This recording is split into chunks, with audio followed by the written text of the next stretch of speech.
Hi there, David McLeod here, your life mastery coach, author of the wonderful book A Life to Die For, and co-author of the best-selling series, The Wellness Universe Guide to Complete Self-Care. Thank you for joining me for another episode of Life Mastery Soul Memos, my monthly series aimed at helping you to expand and magnify your life one simple idea at a time. This is episode 11 for July 2021, and today I'm going to talk to you about the illusion of safety. In the last couple of years, I've noticed a trend in the way people communicate with each other as they end a conversation and go their separate ways. It used to be that friends would end a conversation with something like, "See you later," or "See you around," or "Have a great weekend," or something similar. But I've noticed a lot more uses of phrases like "be safe," "stay safe," or "drive safe," or something else with the word safe or safety in it.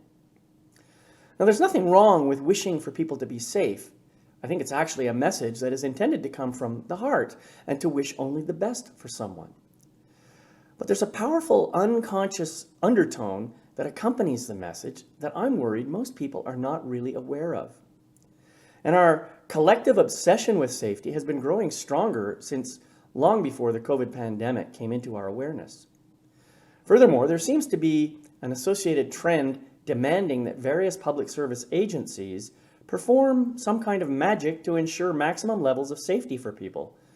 And I'm really wondering, what is the cost? As I think back on my own life, it occurs to me that there are plenty of things I've done in my life that, in retrospect, put me, and possibly others who were with me at the time, at serious personal risk. I can certainly point to things that were downright stupid, and I'm probably lucky to be alive after having done some of them. But there are lots of other things that were a lot less risky, at least in a physical sense, that I might never have tried if I had truly been concerned about safety. And if I had never tried those things, it's quite possible that I wouldn't even be where I am today. No doubt I would have allowed my fear of risk to prevent me from growing at all, and I wouldn't have learned all the things that I've been so blessed to learn as a result of many of my adventures. You know, the word safety has a variety of definitions, but the common thread among them is a sense of being free from the occurrence of risk of injury, danger, or loss. What this seems to imply is that your perceived sense of safety is inversely proportional to your expectation of being subjected to injury, danger, or loss. In other words, there is an inverse relationship between fear and safety. When fear goes up, your sense of safety drops. When fear goes down, your sense of safety goes up. I think then that safety really has only one purpose, and that is to mitigate or reduce fear. But the truth is, if you eliminate fear altogether, then you eliminate one of your primary forms of emotional communication. Fear is necessary to inform you of risk, danger, or threat. Without that emotional sense, then you would actually be at greater risk than you are now. It's kind of counterintuitive.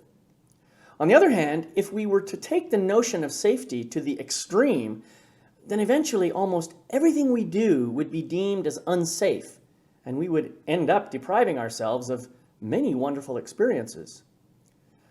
Think about all the things you do now that contain elements of risk. Driving a car, flying a plane, swimming in the ocean, mountain biking. These are just a few things that come to my mind in this moment. I'm sure you could add a lot more things to this list. Now, I'm not suggesting that anybody should ignore risks. What I am suggesting is that instead of insisting on safety, we would all be better served to assess the real risks and decide for ourselves if those risks are worth taking. And when we do that assessment, it must include the potential cost of not taking the risk as well. Another thing to consider is that most of our fears are imaginary. They exist only in our mind and are largely based on the way our ego mind finds similarities with situations that happened in our past, usually in our childhood. If you experience a fearful feeling in a particular situation and realize that it is not based on an actual imminent danger or threat, then you'll probably realize that keeping yourself safe is also imaginary. Of course, your ego mind doesn't know that. It's always trying to get you to avoid things that bear some resemblance to painful experiences from your past. Even though the current situation is actually quite different, and you now have adult capabilities for dealing with that situation, the ego mind still goes into safety mode because that is what it is programmed to do. It might be theoretically possible to eliminate all risk and keep yourself totally safe by locking yourself away in some kind of padded bubble room. But what kind of life would you have if you did that? Risk is inherent in all activities, even the ones we believe are totally safe. By choosing safety, which can't even really guarantee that you'll be 100% safe, you're actually choosing to avoid living. I'm pretty sure that's not what you had in mind. So here is what I recommend. When you are experiencing a moment of fear and you are seeking to be safe, try doing the following. Step 1, observe and notice. Ask yourself, am I really unsafe, or is it just a feeling in my body? Well, if there's a real danger, then obviously you'll have to do whatever is needed to mitigate the danger and resolve the situation. But usually the feeling is actually just a thought in the mind that's manifesting in the body, and often a false one at that. Step 2, identify the thought. It might take a little introspective work to get down to the root thought. To help get there, there are several questions you can ask yourself. What is it I'm afraid of? If that came to pass, what might happen that I'm even more afraid of? Repeat that last question until you get down to a question that seems like the deepest one of all. When I go through this exercise, I usually get down to something like, well, I might die, and I'm really afraid to die. Step 3, loving compassion. At this point, you've reached the main fear of your ego mind, the one that's uppermost in your ego mind, and it may seem like the worry of an immature child. If you can respond to this little child like a parent trying to bring some comfort, then you can make significant movement towards healing. When I do this, I'll usually say something like the following. I understand that you are afraid, and maybe imagine that this danger might even cause you to die. That can be very scary indeed, and I'm really sorry you feel that way. But I'm here right now to help you work through this and to come to see that it's just a thought in your mind, coupled with a feeling in your body.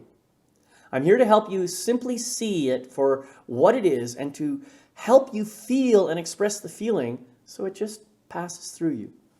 If you can do that, then the feeling will be gone and the thought will be gone with it. So let's just sit here quietly and allow the feeling to pass. Step 4, the deeper truth.